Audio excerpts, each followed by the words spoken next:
మంచు ఫ్యామిలీలో high drama కొనసాగుతోంది. హైదరాబాద్ శివారు జల్పల్లి ఫామ్ హౌస్ కేంద్రంగా మంచు కుటుంబం వివాదంలో నాటకీయ పరిణామాలు చోటు చేసుకుంటున్నాయి. ప్రస్తుతం ఇదే అంశానికి సంబంధించి మనకి పూర్తి సమాచారం అందించడానికి మా ప్రతినిధి రాజు సిద్ధంగా ఉన్నారు. రాజు, చెప్పండి, అసలు దీనిపై మీ విశ్లేషణ ఏంటి? నిన్నటి నుంచి చూస్తున్నాం మనము, రోజుకు ఒక అప్డేట్ వస్తూ ఉంది దీనికి సంబంధించి. అసలు దీనికి ఎండ్ కార్డ్ ఏ విధంగా పడే అవకాశం ఉంది? అసలు ఎండ్ కార్డ్ ఏ విధంగా ఉంటుంది? డీటెయిల్స్ ఏంటి? రైట్ గాయత్రి, మొత్తానికి మంచు ఫ్యామిలీలో హైడ్రామా మనం చూస్తూ ఉన్నాం. ప్రస్తుతానికి మంచు ఫ్యామిలీ హైడ్రామా జల్పల్లి ఫామ్ హౌస్కి చేరినటువంటి పరిస్థితి. ప్రస్తుతానికి అక్కడ చర్చల ద్వారా దీన్ని పరిష్కరించుకోవాలి అనేటువంటి ఉద్దేశంతో మంచు ఫ్యామిలీ ప్రయత్నాలు చేస్తున్నట్టు తెలుస్తుంది. ఎస్పెషల్లీ మంచు మోహన్ బాబుకి అలాగే మనోజ్కి మధ్య వివాదం కాకంటే విష్ణు అలాగే మనోజ్ మధ్య ఇది వివాదంగా ఉన్నట్టు తెలుస్తుంది. ఎందుకంటే ఫామ్ హౌస్లో మోహన్ బాబు ఉన్నాడు, అలాగే మనోజ్ కూడా అక్కడే ఉన్నాడు, అలాగే మంచు లక్ష్మి కూడా గత కొద్దిసేపటి క్రితం అక్కడికి వెళ్ళి వచ్చినటువంటి పరిస్థితి. సో మనోజ్ అలాగే మోహన్ బాబు భార్య, సో వీళ్ళు ముగ్గురు కూడా ఒకచోటే ఉన్నారు అంటే వివాదం తండ్రి కొడుకుల మధ్య, అన్నదమ్ముల మధ్య వివాదం అనేది ఇక్కడ మనకు స్పష్టంగా తెలుస్తుంది దీన్ని బట్టి చూస్తూ ఉంటే. సో మొత్తానికైతే ఇప్పుడు జరుగుతున్నటువంటి నాటకీయ పరిణామాల నేపథ్యం ఇక్కడ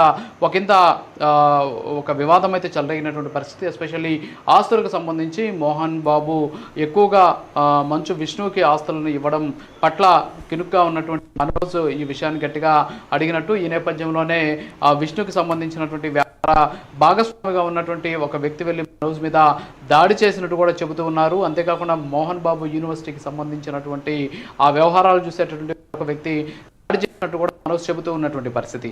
అయితే ఇప్పటి వరకు ఎవరు కూడా నోరు మెదిపి మాట్లాడినటువంటి నేపథ్యంలో ఈ ఫ్యామిలీ హైడ్రామా మీద రకరకాలైనటువంటి చర్చ నడుస్తూ ఉన్నటువంటి పరిస్థితి కనిపిస్తుంది. గతంలో మనం చూసాం ఏ విధంగా మంచు మనోజ్ అలాగే విష్ణు వాళ్ళిద్దరి మధ్య కూడా గొడవ జరిగింది. విష్ణు మనోజ్ని ఇంట్లో నుంచి బయటకు గంటేటువంటి ప్రయత్నం చేశాడు. ఆ తర్వాత ఫ్రాంక్ అని చెప్పేసి జనాల్ని ఫోర్స్ చేసినటువంటి పరిస్థితి. సో అది వాళ్ళ కుటుంబ విషయం, అది పక్కన పెడితే సో ఇప్పుడు కూడా అలాంటి పరిస్థితి వచ్చేటటువంటి అవకాశం ఉన్నాయి. ప్రస్తుతానికైతే అక్కడ ఒక ఉద్రిక్తత చోటు చేసుకుంటుంది. ఏంటంటే ఎస్పెషల్లీ మంచు మనోజ్కి సంబంధించి దాదాపు ఒక 30 మంది వరకు కూడా బౌన్సర్లు ఉన్నారని చెప్పేసి, అలాగే విష్ణుకి సంబంధించి ఒక 40 మంది బౌన్సర్లు ఉన్నారని చెప్పేసి కూడా చెప్తున్నారు. మరోపక్క విష్ణు వచ్చిన తర్వాత అందరూ కూడా కూర్చొని మాట్లాడుకొని దీనికి ఒక పరిష్కార మార్గం చూపడమా లేకపోతే తెలుసుకోవడమా, ఈ రెండింటికి సంబంధించి మాత్రమే కుటుంబంలో ఒక రకమైనటువంటి చర్చ జరిగేటటువంటి అవకాశాలు ఉన్నాయి. దీనికి ఒక మధ్యవర్తిగా కూడా హైదరాబాద్కి చెందినటువంటి సెటిల్మెంట్లో పేరెన్నిక తగినటువంటి ఒక వ్యక్తిని ఆశ్రయించినట్టు తెలుస్తుంది. సో ఆయన పెద్దరికంగా ఉంటూ సో ఆయన మధ్యవర్తిత్వం నడిపి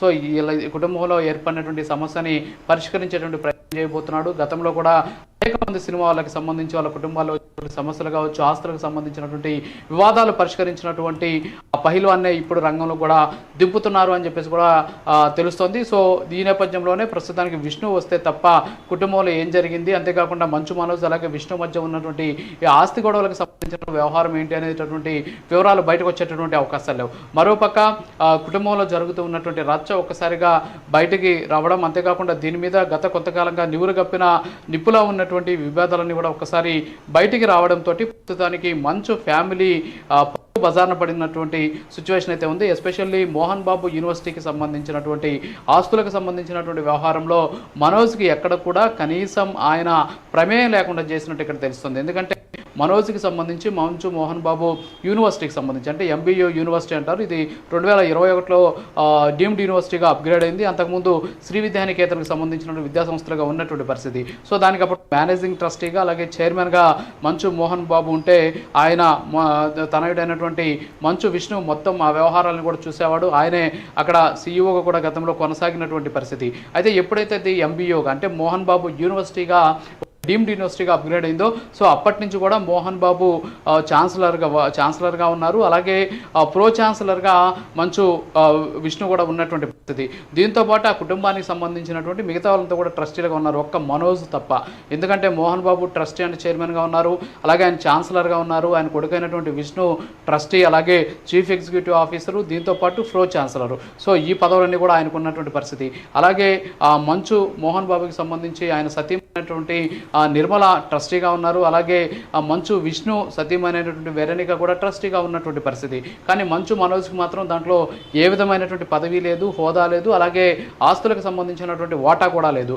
ఎందుకంటే ఈరోజు మోహన్ బాబుకు ఉన్నటువంటి ఆస్తుల్లో, మోహన్ బాబు కుటుంబానికి ఉన్నటువంటి ఆస్తుల్లో అత్యధిక ఆదాయం వచ్చేటటువంటి ఒక వ్యవస్థ ఏదైనా ఉందంటే అది మోహన్ బాబు యూనివర్సిటీ. ఎందుకంటే మనం 2018-19కి సంబంధించినటువంటి సంవత్సరానికి సంబంధించినటువంటి వార్షిక ఆదాయం లెక్కలు కానీ మనం కానీ చూసుకుంటే, అంటే వాళ్ళు కట్టినటువంటి ట్యాక్స్ రిటర్న్స్కి సంబంధించి ఫైల్ చేసిన రిటర్న్స్ కానీ మనం కానీ చూసుకున్నట్లయితే దాదాపు 140 నుంచి 150 కోట్ల రూపాయల వరకు కూడా విద్యార్థులు కట్టేటువంటి ఫీజుల రూపంలో ఆదాయం వస్తున్నట్టు కూడా వాళ్ళు చూపించారు. సో ఇప్పుడు అది ఇంకా ఎక్కువగా అయినటువంటి అవకాశాలు ఉంటాయి. సో కాబట్టి దాదాపు 150 నుంచి 200 కోట్ల రూపాయల వరకు ఫీజుల రూపంలోనే వస్తుంది. దీనితో పాటు మోహన్ బాబు యూనివర్సిటీకి కొన్ని వందల ఎకరాల భూములు అక్కడ ఉన్నాయి. సో ఆ భూములన్నీ కూడా చాలా విలువైనటువంటి భూములు. సో అందులో మనోజ్కి వాటా లేకపోవడం, మనోజ్కి ట్రస్టీగా కూడా పెట్టకపోవడం వల్ల భవిష్యత్తులో ఇబ్బందులు తలెత్తేటువంటి అవకాశాలు ఉన్నటువంటి ఒక పక్క, మరోపక్క సినిమాలకు సంబంధించిన వ్యవహారం కూడా ఇక్కడ ప్రముఖంగా వినిపిస్తుంది. ఎందుకంటే మంచు మనోజ్ సినిమా తీయాలి అంటే మాత్రం వాళ్ళకి సంబంధించి, అంటే ఆ కుటుంబానికి సంబంధించినటువంటి 24 ఫ్రేమ్స్ ఫ్యాక్టరీకి సంబంధించినటువంటి వాళ్ళు మోహన్ బాబు ఆయన సినిమాకి ఫండింగ్ చేయకపోవడం, అలాగే మంచు విష్ణుకి మాత్రము కన్నప్ప అనేటువంటి సినిమాకి మాత్రం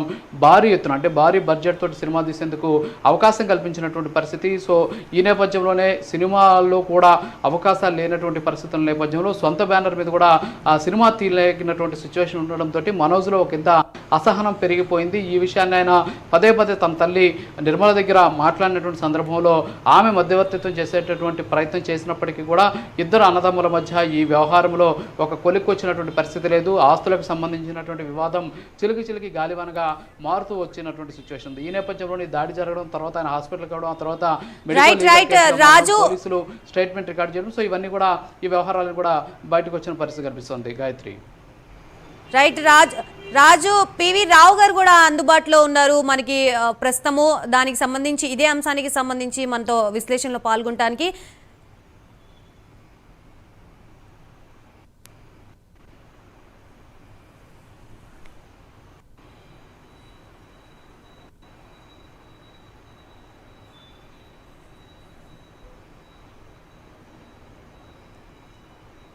రైట్ టీవీఆర్, ఈరోజు చూస్తున్నాం మనం మోహన్ బాబుకు సంబంధించి వాళ్ళ కుటుంబంలో జరుగుతున్నటువంటి వివాదాన్ని మనం చూస్తున్నాం. గత కొద్ది రోజులుగా కూడా, అంటే గత కొద్ది రోజుల క్రితం కూడా ఈ వ్యవహారం ఒకటి బయటకు వచ్చినటువంటి పరిస్థితి. సో మొత్తానికి ఇది కుటుంబ వివాదంగానే మనం చూడొచ్చా, లేకపోతే ఇది చిలికి గాలివాన్లా మారేటువంటి అవకాశాలు ఉన్నాయా, ఉద్రిక్తతలు చోటు చేసుకునేటటువంటి అవకాశాలు కనిపిస్తున్నాయా, అసలు ఏం జరుగుతోంది ఈ మంచు కుటుంబానికి సంబంధించినటువంటి ఈ ఆస్తుల వ్యవహారంలో? మీ విశ్లేషణ ఏంటి టీవీరావు గారు?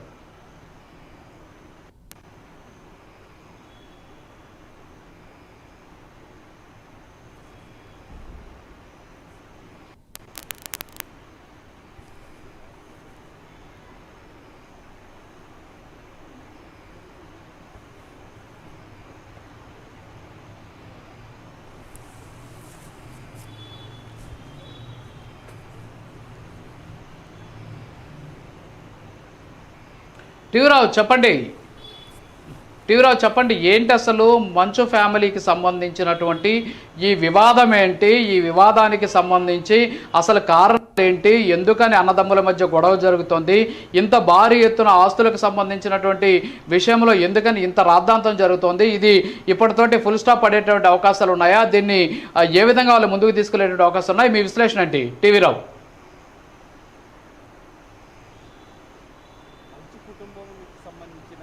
మరోసారి తెరపైకి వచ్చింది. జల్పల్లి కేంద్రంగా జరుగుతున్నటువంటి ఈ వివాదానికి సంబంధించి ఇప్పుడు మొత్తం కూడా రాష్ట్ర వ్యాప్తంగా ఇది ఒక పెద్ద హాట్ టాపిక్గా మారిపోయింది.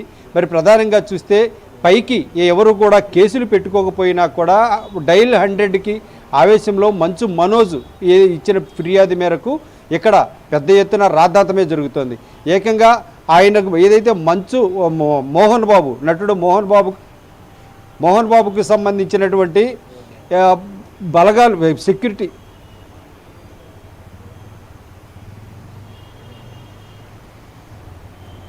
సెక్యూరిటీ ఏకంగా వీటికి సంబంధించి ఆ బలగాలన్నీ కూడా ఏదైతే ఆస్తి వివాదం తేల్చుకోవడానికి ఇంటికి వెళ్ళినటువంటి మంచు మనోజ్పై ఏకంగా వారంతా కూడా దాడి చేశారని ఇక్కడ ప్రధాన అంశం.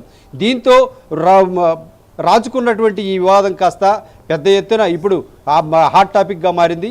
ఇప్పటికే జల్పల్లి కేంద్రంగా జరిగినటువంటి ఈ వివాదానికి సంబంధించి కుటుంబ సభ్యులందరూ కూడా అక్కడికి చేరుకునేటటువంటి పరిస్థితి ఉంది. మరి అసలు అక్కడ ఏం జరుగుతుంది అనేటటువంటిది ఇప్పుడు కీలకంగా మారినటువంటి అంశం. మంచు లక్ష్మి కూడా, అంటే కూతురు లక్ష్మీ ప్రసన్న కూడా అక్కడికి వచ్చినటువంటి పరిస్థితి. ఇక్కడ మధ్యవర్తిత్వం వహిస్తున్నటువంటి ఆమె అయితే కనుక ఈ గొడవలన్నీ కూడా చర్చల ద్వారానే పరిష్కరించుకోవాలనేటటువంటిది ప్రధాన అంశం.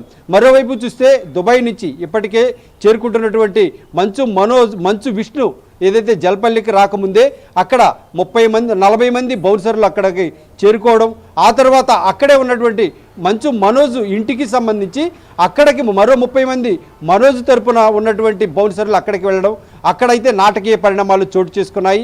ఈ నాటకీయ పరిణామాల్లో కీలక విషయం ఏంటంటే మంచు విష్ణుకు సంబంధించినటువంటి బౌన్సర్లందరికీ కూడా లోనకి అనుమతినిచ్చినటువంటి అక్కడ సెక్యూరిటీ సిబ్బంది ఇక్కడ ఏదైతే మనోజ్కు సంబంధించినటువంటి బౌన్సర్లు ఎవరిని కూడా లోనకి రానియడం లేదు.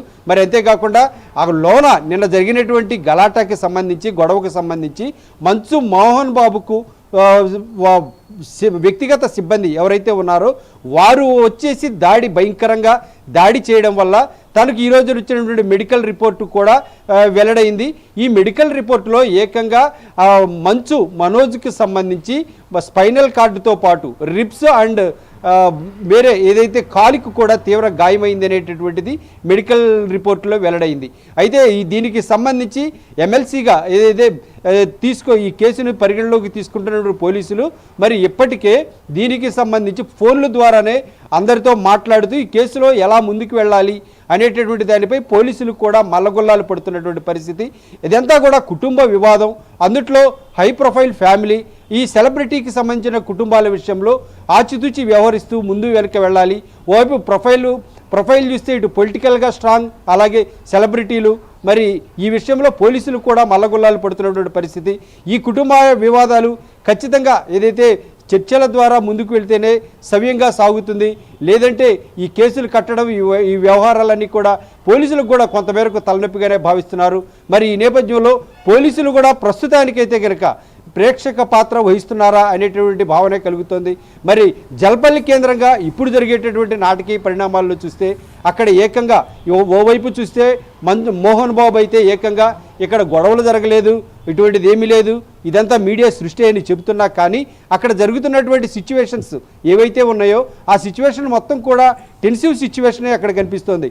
ఓవైపు మహిళలు పని వాళ్ళు కూడా బయటికి రానటువంటి పరిస్థితి, బయట ఉన్నటువంటి పని వాళ్ళు లోనకి వెళ్ళలేని పరిస్థితి, సెక్యూరిటీ కూడా కేవలం మంచు విష్ణు మనుషుల మంచు మనోజ్ మనుషుల అనేటటువంటిది ఐడెంటిఫై చేసిన తర్వాత మాత్రమే లోనికి అనుమతిస్తున్నటువంటి పరిస్థితి. మరి అంతేకాకుండా లోనే నివాసం ఉంటున్నటువంటి మంచు మనోజ్కి సంబంధించిన ఇంటికి వెళ్ళటానికి కూడా ఆ ఇంట్లో వెళ్ళదగ్గ వ్యక్తులకు కూడా అనుమతులు ఇవ్వడం లేదంటే అక్కడ పరిస్థితి ఏంటి అనేటటువంటిది కూడా ఇక్కడ ఆలోచించాల్సి ఉంది. మరి అంతేకాకుండా మంచు లక్ష్మి అయితే ఇప్పటికే అందరితో కూడా కుటుంబ సభ్యులందరితో కూడా మాట్లాడి ఈ కేసుల దాకా వెళ్ళి కుటుంబ పరువు బజారును పెట్టుకోవడమే అవుతుందనే విధంగా ఆమె చెప్పడం జరుగుతుంది. అయితే వీటికన్నిటికీ కూడా కీలకమైనటువంటి అంశం ఏంటంటే ఇందులో కీలకమైన అంశం ఇదొక్కటే, ఆస్తి అంశం. ఈ ఆస్తికి సంబంధించిన అంశంలో ఏకపక్షంగా వ్యవహరిస్తున్నారనేటటువంటిదే ఇక్కడ కీలకంగా. ఏదైతే మోహన్ బాబు తన పేరు మీద ఎటువంటి ఆస్తిపాస్తులు లేకుండా, అంతేకాకుండా విద్యా సంస్థలకు సంబంధించినటువంటి ఆస్తుల్లో కూడా తన పేరు కానీ తన ఏమిది లేకుండా, ఏదైతే డైరెక్టర్లుగా ఉన్నటువంటి వారిలో కోడళ్ళు కొడుకులు కూతురు పేర్లు ఉన్నా కూడా ఒక కొడుకుగా తన పేరు కానీ తన భార్య పేరు కానీ ఇక్కడ ప్రస్తావించకపోవడం ఏంటనే దానిపై సంబంధించి మాట్లాడడం కోసమే మంచు మనోజ్ నిన్న ఇంటికి వెళ్ళిన దాని నేపథ్యంలో మోహన్ బాబు వ్యక్తిగత సిబ్బంది ఆయనపై దాడి చేశారనేటటువంటిది ఇక్కడ కీలక సమాచారం. మరి ఈ నేపథ్యంలో జరిగినటువంటి వివాదాలన్నీ కూడా ఏదైతే తను ప్రొడక్షన్ నడుపుతున్నటువంటి తరుణంలో మంచు మనోజ్ ప్రొడక్షన్ నడుపుతున్నటువంటి తరుణంలోనే ఇక్కడ ఆయనకి డబ్బులు అవసరమై ఏదైతే పెట్టుబడుల రూపంలో అవసరమై తండ్రిని అడగడం కోసం వెళ్ళినప్పుడు ఈ వివాదం రాజుకుందనేటటువంటిది ప్రాథమిక సమాచారం. వీటన్నిటికీ సంబంధించి పోలీసులు కూడా లోతైన దర్యాప్తు చేసేందుకు సుముఖంగా లేరు. ఎందుకంటే ఇది కుటుంబ అంశం కాబట్టి ఈ విషయంలో ఏమాత్రం కూడా తొందరపాటు చర్యలు ఉండకూడదనేటటువంటి దాంతో పాటుగా ఇంకా చూస్తే ఏదైతే కుటుంబంలో నాలుగు స్తంభాలట. ఓవైపు మంచు మనోజ్, మంచు విష్ణు, అలాగే లక్ష్మి, ఓవైపు తండ్రి మోహన్ బాబు, ఈ నలుగురు ఏకతాటిపైకి వచ్చే విధంగా సంభాషణలు జరిపితేనే ఈ విషయం కొలిక్కి వచ్చే అవకాశం ఉంది. అయితే పోలీస్ స్టేషన్లోకి వెళ్ళి కేసులు పెడితే మరింత పరువు ప్రతిష్టలు దిగజారేటటువంటి అవకాశం ఉంటుంది. కాబట్టి మరి అందాక వెళ్లకుండా ప్రస్తుతానికైతే కనుక గొడవలు జరుగుతున్నాయి కాబట్టి 100 డైల్ అనేది కాకతాళీయంగా ఫోన్లు అయితే ఇచ్చేశారు. మరి దీనిపై సాయంత్రానికల్లా కేసులు పెట్టుకుంటారా లేదంటే చర్చలతోనే సామరస్యంగా వివాదం పరిష్కరించుకుంటారా అనేటటువంటిదే ఇప్పుడు ఆంధ్రప్రదేశ్ ప్రేక్షకులకు ముందు ఉన్నటువంటి పెద్ద ప్రశ్నగా చెప్పాలి రాజు.